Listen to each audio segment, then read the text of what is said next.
Bismillahirrahmanirrahim. Assalamualaikum warahmatullahi wabarakatuh. Waalaikumsalam warahmatullahi wabarakatuh. Alhamdulillahirabbil alamin. Ya. Pada dua pertemuan yang lalu, yaitu dua malam minggu, kita masih membahas tentang tafsir ayat wudu. Ya. Dan malam ini pun pertemuan yang ketiga kita masih membahas tentang pembahasan seputar masalah wudu yang memang cukup penting, dan mungkin nanti pembahasan terakhir yaitu minggu keempat pada minggu yang akan datang. Untuk berikutnya saya akan buat video yang lebih detail lagi ya, lewat studio insyaallah agar pembahasan ini menjadi tuntas. Pada kajian yang lalu kita sudah membahas dari beberapa referensi dan kitab, diantaranya dari kitab I'rabul Quran yang terdapat pada jilid 2 halaman 183 tentang masalah wudu dipaparkan di sana. Kemudian tafsir Majmu'ul Bayan pada jilid 3 halaman 225 sampai 232. Dia juga sudah kita baca dari kitab Tafsir Al-Kashif pada jilid 3 halaman 31 sampai 21 sampai 23. Kemudian kita baca Tafsir Al-Mizan pada jilid 5 halaman 226. Yang tersisa yang kita baca minggu yang lalu adalah dari kitab Fikih Imam Ja'far As-Shadiq itu pada halaman 68 pada jilid 1. Nanti kita akan baca insyaallah ketika waktu masih memungkinkan. Nah, pada malam ini ada beberapa kitab yang saya bawa. Saya akan bacakan agar lebih jelas lagi. Yang pertama terkait masalah wudu, saya akan buka kitab Al-Um dikatakan merupakan karangan Imam Syafi'i, dan sedikit mengatakan yang menurut sejarah muridnya, ada sedikit hilang. Kitab Al-Um ini kitab Imam Syafi'i yang saya miliki ada 9 jilid. Terkait masalah wudu terdapat pada jilid 1 halaman 83 babu ghuslir rijlain. Kita baca saja walaupun sedikit untuk menambah wawasan kita insyaallah. Babu ghuslir rijlain, bab membasuh atau menyiram atau mengguyur kedua kaki. Qala Syafi'i rahimahullah taala, Imam Syafi'i yaitu Muhammad bin Idris Asy-Syafi'i yang lahir di Gaza, Palestina. Semoga Allah merahmatinya. Beliau berkata, qala Allah tabaraka ta'ala, Allah Subhanahu wa ta'ala berfirman, wa arjulakum ilal ka'bayn, dan kaki-kaki kalian sampai ke dua mata kaki. Al-Maidah ayat 6. Qala Asy-Syafi'i berkata, wa nahnu naqra'uha wa arjulakum ala ma'na irsilu wujuhakum wa aydiyakum wa arjulakum wamsahu bi ru'usikum. Kata beliau, kami membaca ayat ini wa arjulakum dengan dinasabkan atau dibaca fathah huruf lamnya, ala ma'na irsilu, atas dasar maknanya irsilu wujuhakum wa aydiyakum wa arjulakum. Itu maknanya basuhlah wajah-wajah kalian, basuhlah tangan-tangan kalian, dan basuh pula kaki-kaki kalian. Baru wamsahu biru'usikum, dan usaplah kepala kalian. Jadi beliau mengatapkan warjulakum kepada apa? Kepada wa'aidiyakum. Ya, jadi melewati wamsahu biru'usikum. Itu kata beliau. Sangat singkat sekali, tidak ada pembahasan yang lain. Singkatnya bahwa beliau termasuk ulama atau imam mazhab yang berpendapat bahwa kaki itu harus dibasuh, harus diguyur atau disiram. Ya. Kemudian juga saya bawa kitab Bidayatul Mustahid wa Nihayatul Muqtasid. Ini kitabnya nih. Ada 2 jilid jadi 1 yang ditulis oleh Al-Imam Al-Qadhi Abdul Walid Muhammad bin Ahmad bin Muhammad bin Ahmad bin Rushd Al-Qurtubi Al-Andalusi, ulama dari Andalusia. Ya. Dia juga menulis sedikit masalah-masalah fikih dalam kitab ini, dan ada berapa pandangan serta pendapat pada ulama di dalamnya. Pada jilid 1 halaman 16 dan 17. Cukup panjang, kita baca singkat sajalah. Terkait masalah karena sudah banyak persamaan. Ya. Singkatnya kata beliau di sini bahwa para ulama telah bersepakat bahwa kedua kaki itu termasuk bagian dari anggota wudu. Tapi mereka berikhtilaf, beda pendapat tentang tata cara mensucikan kedua kaki tersebut. Faqala qaumun taharatuhuma al-ghusl wa hum al-jumhur. Jadi ada ikhtilaf, beda pendapat. Kata beliau, sebagian kaum berpendapat bahwa kedua kaki itu disucikan ketika wudu dengan dibasuh, dengan diguyur atau disiram. Wa qala qaumun, sebagian mengatakan fardhuhuma al-mashu, yang wajib adalah diusap bukan dibasuh. Wa qala qaumun, sebagian mengatakan bal taharatuhuma tajuzu bin nawaini al-ghusl wal mashu. Sebagian mengatakan bahwa untuk kaki itu bisa dibasuh dan bisa diusap, boleh memilih antara keduanya. Terus juga beliau menjelaskan apa yang sudah kita baca pada minggu yang lalu tentang ikhtilaf qiraah. Di sini hampir sama semuanya. Kita tidak mengulang karena untuk menghemat waktu insyaallah. Ini kita akan baca hal yang lain yang lebih penting terkait masalah wudu ini. Jadi di sini saya tambahkan pada halaman 17 ya.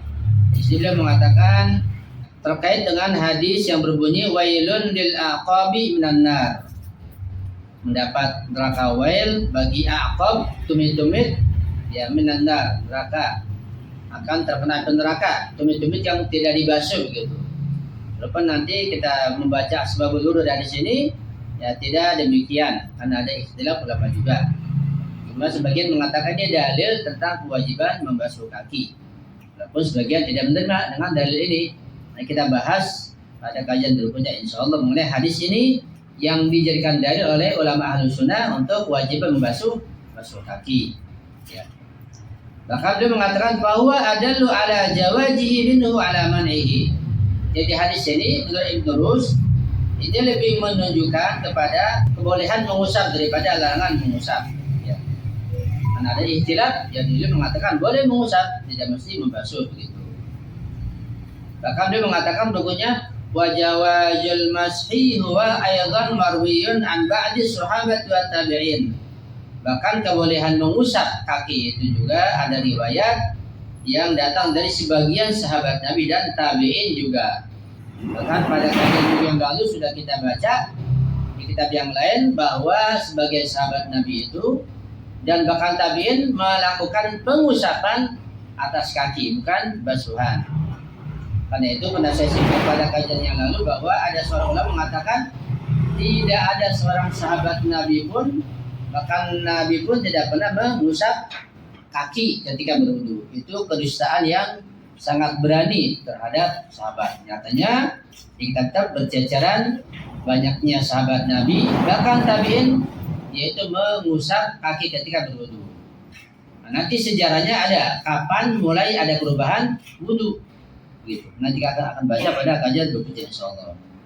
Jadi singkat saja karena banyak kitab ya, ini sudah 2 kitab. Kitab yang ketiga saya akan baca Al-Fiqhu 'alal Madhabil Khamsah. Fikih 5 madhab. 5 madhab yaitu Hanafi, Maliki, Syafi'i, Hambali dan Ja'fari. Ini jilid yang pertama. Kita buka pada halaman 82 secara singkat tentunya kita singgung di sini. Rijlani mengenai 2 kaki. Qolal arba'ah berkata 4, maksudnya 4 orang imam yaitu Hanafi, Maliki, Syafi'i dan Hambali. Berkata mereka para ulama Ahlus Sunnah, yajibu ghusluhuma ma'al ka'bain marratan wahidah. Wajib hukumnya membasuh kedua kaki ketika berwudu beserta kedua mata kaki. Ini pun ada ikhtilaf tentang mana mata kaki yang sudah saya singgung pada kajian yang lalu. Marratan wahidah membasuhnya cukup 1 kali saja. Waqala al-imamiyah di Syekh mengatakan yajibu mashuhuma binada watil wudu'i min ru'usil asabi ila ka'bain. Bahkan yang wajib adalah mengusap kedua kaki itu bukan dibasuh dengan basahan wudu yang dimulai dari ujung-ujung jari-jari sampai ke punggung kedua kaki. wa huma qubbata al-qadamain. Jadi ka'bain itu adalah punggung kaki, bukan mata kaki. Ada istilah di antara ulama. Wa yajuzu taqdimul yusra 'ala al-yumna 'inda al-jami'. Dan boleh mengusap atau membasuh kaki kiri dulu baru kaki kanan menurut semua ulama, baik ulama yang empat tadi itu maupun ulama imamiyah sepakat bahwa boleh ketika mengusap atau membasuh mendahulukan kaki kiri daripada kaki kanan. Walakinna khilaful ihtiyat 'inda al-imamiyah, tapi untuk imamiyah itu menyalahi keihtiyatan. Wa khilaful aula 'inda al-arba'ah, dan menentang atau khilaf terhadap keutamaan menurut empat mazhab. Ya. Wal khilafu fi maqsad rijlain au ghaslihima nasyi'un an fahmil ayati. Ikhtilaf mengenai membasuh atau mengusap kaki itu timbul dari mana? Timbul dari memahami ayat. Ya. Ayat yang bunyi ya ayyuhalladzina amanu idza qumtum ila sholati faghsilu wujuhakum wa aydiyakum ilal marafiqi wamsahu bi ru'usikum wa arjulakum ilal ka'bayn. Haitsu quri'a bi khafdil arjuli wa nasbiha. Karena kata-kata arjul bisa dibaca nasab, arjulakum fathah, bisa dengan khafat yaitu jar, wa arjulikum. Di situ timbul ikhtilaf gara-gara perbedaan bacaan. Faman qala bil mashi atfal arjula hala jariya ala lafdzir ru'us. Ulama yang berpendapat bahwa kaki itu diusap, nah mereka mengatofkan kata-kata arjul itu ketika dijarkan dengan lafaz atau pada lafaz ar-ru'us, ya, wamsahu bi ru'usikum, usaplah kepala kalian, warjulakum, usap juga kaki kalian. Diatofnya ke yang dekat, ke ru'us, bukan ke ayadi atau apa namanya tangan, ya, bukan ke aydiyakum. Kemudian dikatakan di sini wahala nasbiha 'alal mahal, dan juga ketika dinasabkan yang ikut kepada mahalnya. Ini sudah saya bahas pada kajian yang lalu.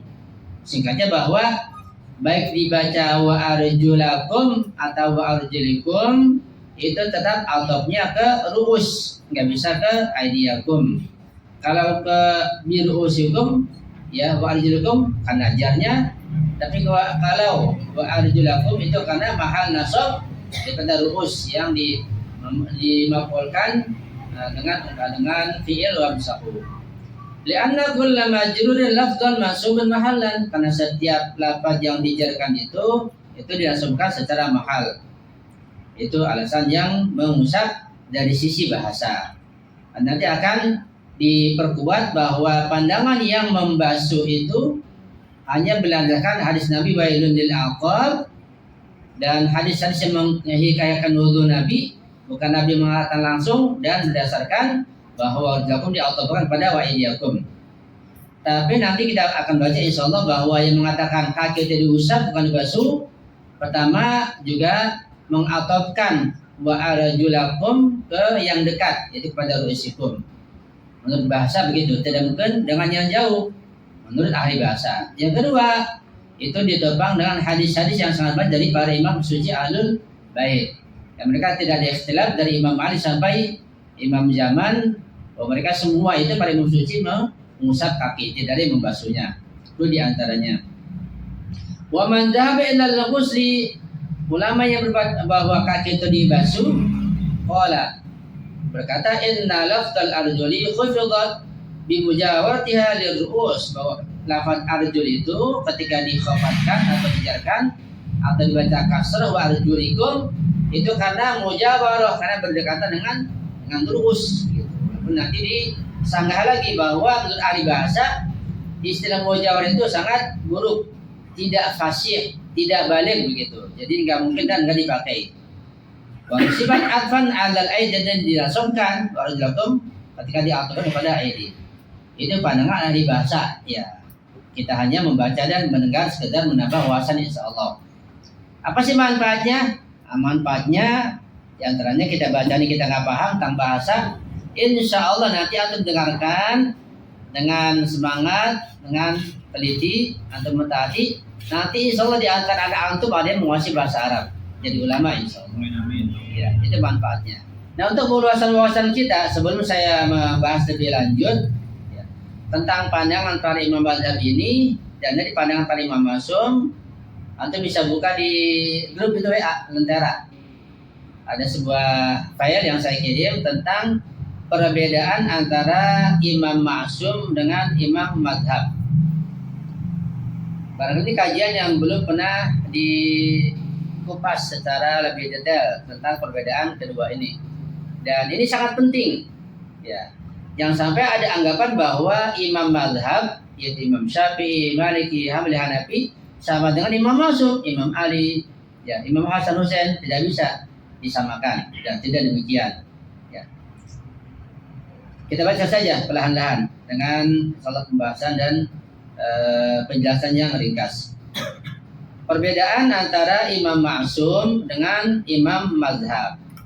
Jadi imam ma'sum itu siapa? Yaitu Imam Ali, Imam Hasan, Imam Husain, Imam Ali Zainal Abidin. Siapa lagi? Imam Muhammad Bakir. Siapa lagi? Imam Ja'far As-Shadiq, Imam Musa Al-Kazim, Imam Ali Al-Ridha, Imam Muhammad Al-Jawad, Imam Ali Al-Hadi, Imam Hasan Al-Asy'ari, Imam Mahdi. Itu 12 orang imam namanya imam ma'sum setelah Rasulullah. Adapun imam mazhab siapa? Mazhab yang kita kenal Imam Maliki, Hanafi, Syafi'i, Hambali. Yang lainnya banyak, kayak Daud Al-Zahiri, Auza'i, Sufyan Ats-Tsauri, Hasan Basri, banyak, ada puluhan. Ya. Itu pada masa lampau.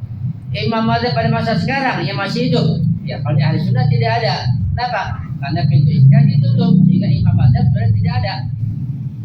Ketika pintu ijtihad ditutup, maka tidak ada imam mazhab lagi. Sampai di Syiah pintu mazhab dibuka, sehingga imam mazhab banyak sampai sekarang. Imam Khomeini, Imam Ali Khamenei, Imam Ali Sistani, dan puluhan lagi yang lainnya masih hidup sampai sekarang. Mereka semua imam mazhab. Satu, para imam ma'sum alaihissalam yang bil ma'andal akhos itu artinya bil ma'andal akhos dengan makna yang sangat khusus, yaitu Imam Ali, Imam Hasan, Imam Husain. Ketika imam ini namanya imam ma'sum bil ma'andal akhos, 3 orang imam. Para imam ma'sum yang bil ma'andal akhos itu ma'sum dan suci dari berbagai rijs, ya, kotoran ma'nawiyah, karena kesaksian Allah dalam Al-Quran di dalam banyak ayat, dan karena kesaksian Rasulullah Shallallahu Alaihi Wasallam di dalam banyak hadis seperti hadis lain. Ayatnya diantaranya innama yuridullahu liyudhiba ankumur rijsa, ada rijs, ya, kotor ma'nawiyah, rijsa ahlal bait wa yutahhirakum tathira. Ini satu di antara beberapa ayat. Sedang para imam ma'sum alaihissalam yang bil ma'andal khos, ya, itu ma'sum karena kesaksian para imam ma'sum yang bil ma'andal akhos, dan kesaksian Rasulullah Shallallahu Alaihi Wasallam di dalam hadis-hadisnya. Jadi jumlah para imam ma'sum itu ada 12 orang. Yang ma'sum bil ma'andal akhos ada 3, Ali, Hasan, Husain, dan yang ma'sum bil ma'andal akhos ada 9 orang. Dari Imam Ali Zainal Abidin sampai ke Imam Mahdi. Ya. Jadi ada dibagi 2, bil ma'andal akhos dan bil ma'andal khos. Ya. Terkait masalah salat nanti ada bahasan seperti itu. Allahumma shalli ala Muhammad wa ali Muhammad, atau wa ala ali Sayyidina Muhammad. Untuk keluarga yang mana? Ya, keluarga yang ini. Ya. Dan saya bahas secara detail dan ada di YouTube, ya, itunya namanya videonya. Sedang para imam madhab, yaitu Imam Maliki, Hanafi, Syafi'i, dan yang lainnya, baik imam madhab di dalam madhab Sunni maupun Syiah Imamiyah, tidak ada kesaksian dan jaminan tentang kemaksuman dan kesucian mereka dari berbagai rijs, kotoran ma'nawiyah. Nggak ada kesaksian, nggak ada jaminan. Kalau imam madhab, imam ma'sum ada jaminan, ada kesaksian. Itu perbedaan yang pertama secara global. Yang kedua, nasab dan keturunan para imam ma'sum alaihissalam itu sangat jelas dan gamblang, yaitu Imam Ali adalah putra Abu Thalib. Beliau adalah sahabat, menantu dan wasi Rasulullah. Imam Hasan dan Husain alaihissalam keduanya adalah putra Imam Ali dan Sayyidah Fatimah Az-Zahra salamun alaiha binti Rasulullah. Keduanya merupakan penghulu para pemuda surga, Sayyidah Syababi Ahlil Jannah, Al-Hasan dan Husain. Sedang 9 orang imam masum lainnya, mulai dari Imam Ali Zainal Abidin hingga Imam Mahdi adalah keturunan Imam Husain. Jadi tidak ada imam dari keturunan Imam Hasan. Semua imam masum yang 9 keturunan Imam Husain. Itu dari sisi nasab. Sedangkan nasab para imam madhab tidak demikian, ya, tidak jelas dari Rasulullah. Dan banyak dari mereka yang bukan dari dzurriyyatul Rasul, apalagi imam madhab yang berada sekarang. Ya, misalnya kalau Imam Khomeini ya ada dzurriyyatul Rasul, keturunan Nabi. Imam Al-Khamenei juga ada keturunan Rasulullah. Tapi Abdul Jabbar Subhani ya dia syekh, bukan dzurriyyatul Rasul, dan banyak lagi yang lainnya. Itu kalau imam madhab. Semua yang disampaikan oleh para imam ma'sum dari Imam Ali sampai Imam Mahdi yang berupa syariat Islam adalah bersumber dari Rasulullah, dan mereka itu merupakan para perawi yang sangat terpercaya. Jadi 12 imam itu Imam Ali dan seterusnya 12 imam mereka para perawi, bukan mustahid. Perawi yang terpercaya artinya diyakini, dipercaya oleh semua ulama, semua manusia tanpa kecuali. Ya semua ulama sunni, bahkan orang non tersebut percaya dengan mereka semuanya sebagai bintang-bintang yang ada di muka bumi ini. Dengan itu mereka tidak beristihad dan tidak mengeluarkan pendapatnya sama sekali. Karena istihad mengeluarkan pendapat, mengeluarkan ra'yu. Karena itu apa saja yang mereka sampaikan tidak akan mengalami perubahan sama sekali, sama seragam. Ya. Sedangkan apa yang disampaikan oleh para imam madhab yang berupa fatwa-fatwa fikih dan lainnya adalah hasil ijtihad mereka dan merupakan pendapat mereka yang terkadang bisa jadi pendapat itu bertentangan dengan nas Al-Quran atau hadis sahih Rasulullah. Karena itu pendapat mereka terkadang mengalami perubahan. Misalnya sebagai contoh Imam Syafi'i yang memiliki qaul qadim dan qaul jadid. Karena beliau merantau sejak kecil ya dari Palestina dengan ibunya ke Mekah, ke Baghdad, ke Irak, sampai ke Kufa, ke Madinah, Madinah sampai ke Yaman, dan terakhir ke Mesir.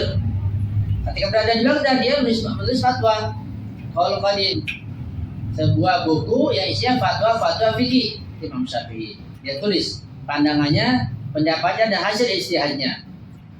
Beliau belajar terus, merantau terus sampai ke Mesir. Beliau menulis bukunya yang baru. Fatwa yang lama dia rubah semuanya dengan pandangan atau qaul jadidnya.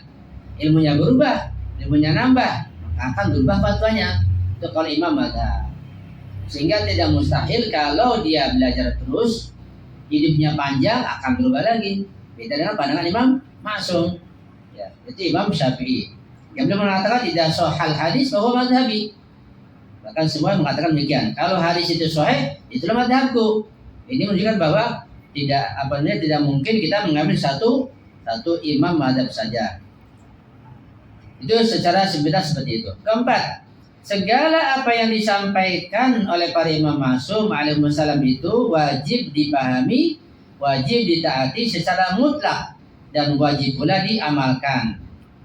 Hal itu sebagaimana kesaksian ayat Al-Quran dan merupakan kelaziman dari ismah mereka serta merupakan ketetapan akal yang sehat. Menentang dan menolak apa yang mereka sampaikan dengan sengaja dan dengan kesadaran dapat menyebabkan kekufuran, apalagi sampai memerangi dan membunuh mereka. Imam Ali dibunuh oleh Ibnu Muljam, Imam Hasan diracun, Imam Husain dibantai, dan semua para imam masum selain Imam Jamal yang masih hidup diracun, ya banyak dan dibunuh. Menentang saja sekalipun satu perintah bisa jadi kufur ketika sengaja, apalagi sampai membunuhnya. Siapa membunuh? Kaum muslimin juga. Itu terjadi. Ya. Sedangkan apa yang disampaikan oleh para imam mazhab yang merupakan fatwa fikih dari mereka baru bisa diterima dan diamalkan jika sesuai dengan ayat-ayat Al-Quran atau hadis-hadis Rasul Sallallahu Alaihi Wasallam. Karena ketaatan kepada mereka tidak bersifat mutlak, akan tapi bersifat muqayyad. La ta'ata li makhluqin fi ma'syatil khaliq. Ini hadis ditujukan atau merujuk kepada selain Nabi dan Imam Ma'sum. Sebab kalau Rasulullah dan para ma'sumin tidak ada maksiat, sehingga ketaatannya bersifat mutlak. Nah, dalilnya Al-Quran, hadis-hadis, sejarah. Yang mana? Ya perlu dibahas dengan panjang lebar. Tidak mungkin dibaca di sini. Tapi kalau imam madzhab dan juga ulama yang lain itu ada ikatan. Ya. Kalau bertentangan dengan Al-Quran atau memberikan maksiat, ya maka tidak wajib ditaati. Bahkan nggak boleh ditaati. La ta'atal makhluqin fi ma'siyatil khaliq. Apakah mungkin ulama menyuruh maksiat? Mungkin nggak? Nggak mungkin. Apa sih maksiat itu? Nah, tinggal definisi pengertian maksiat apa? Maksiat bukan hanya mencuri, bukan hanya korupsi, bukan hanya berzina, bukan hanya dosa. Itu maksiat yang jelas. Maksiat juga menyuruh melakukan suatu ibadah tapi tidak sesuai dengan syariat Rasulullah dengan jelas. Tidak sesuai dengan Al-Quran. Beribadah, ya maksiat juga. Dan orang sholat, ya dan sholat bisa jadi maksiat. Orang sholat terus hatinya kemana-mana, hatinya misalnya musyrik, ya maksiat sholatnya. Jadi kata maksiat sangat luas. Ya. Yang kelima, semua Imam Ma'sum alaihi wassalam mengatakan baik secara lisanul maqal maupun lisanul hal. Lisanul maqal itu ucapan. Ya. Lisanul hal adalah tingkah laku, gerakan.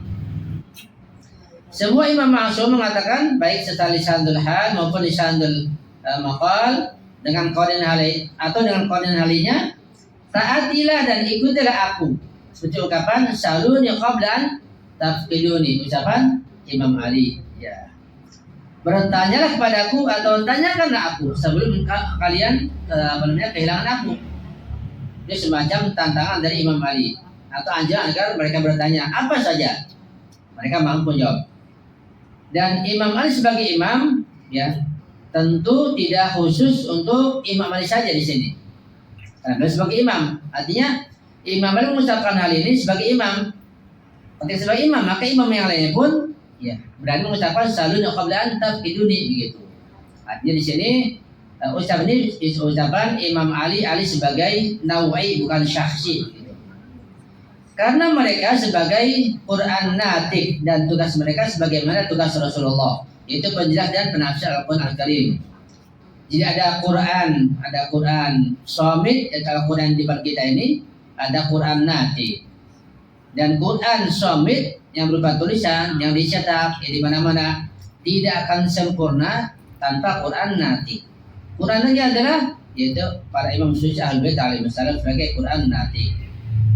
Sedangkan para imam mazhab tidak seorang pun yang berani mengatakan ikutilah aku, karena tolak ukur kebenaran mereka adalah Al-Quran, hadis Rasul dan para imam ma'sum itu sendiri.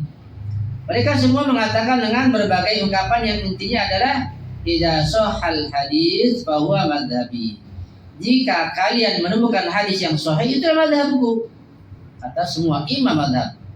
Terlebih lagi jika hadis itu mutawatir. Ya, misalnya ungkapan, ya apa hadis mutawatir contohnya? Taraktu fikum amrayn, hadis lain itu hadisnya mutawatir. Yang kalau mengingkari dengan sengaja, dengan pengetahuan, dengan sadar bisa murtad, bisa kufur. Nauzubillahi min dzalik. Yang keenam, para imam ma'sum alaihi wasallam memiliki ilmu yang lengkap dan sempurna. Mereka memiliki semua cabang ilmu pengetahuan baik agama maupun umum, dan mereka semua dapat memperoleh berbagai ilmu pengetahuan secara laduni atau lewat jalan syuhuri. Ini juga perlu pembahasan. Ya. Bahkan mereka semua memiliki pengetahuan tentang berbagai hakikat amal semua manusia. Perhatikan dan pahami baik-baik makna dan tafsir ayat yang berbunyi wa qul i'malu fasyarallahu amalakum wa rasuluhu wal mu'minun. Surat At-Taubah ya. Nanti dilihat. Tidak seorang sahabat Nabi pun apalagi ulama yang berani mengatakan bahwa aku itu termasuk al-mu'minun yang dimaksud oleh ayat tersebut. Ya. Wa qul i'malu fasyarallahu. Allah melihat hakikat amal manusia. Siapa lagi? Wa rasuluhu. Nabi melihat juga. Siapa lagi? Wal mu'minun. Siapa al-mu'minun? Yaitu para imam ma'sum, bukan ulama mazhab.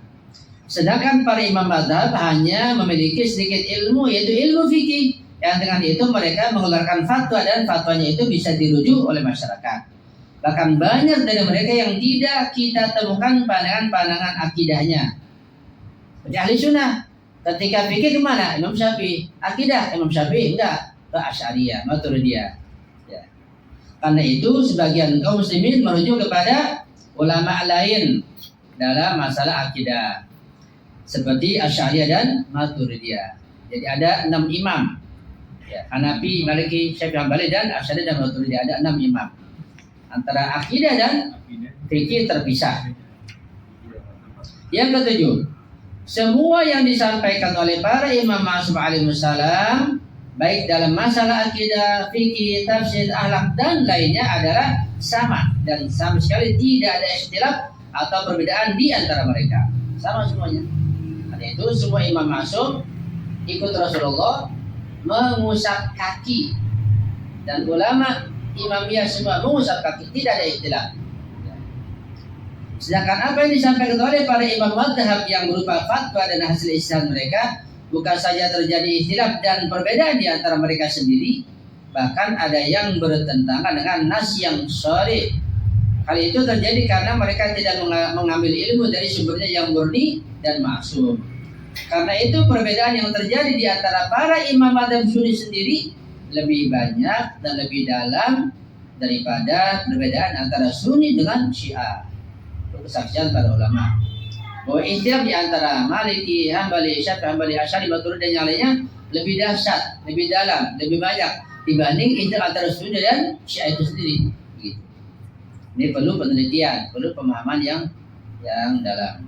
Kedelapan, dan masih banyak lagi perbedaan antara para imam ma'sum dengan para imam mazhab. Bahkan banyak pula perbedaan antara imam mazhab sunni dengan imam mazhab syiah imamiyah yang tetap membuka pintu ijtihad hingga hari dan detik ini. Alhamdulillahirabbil alamin.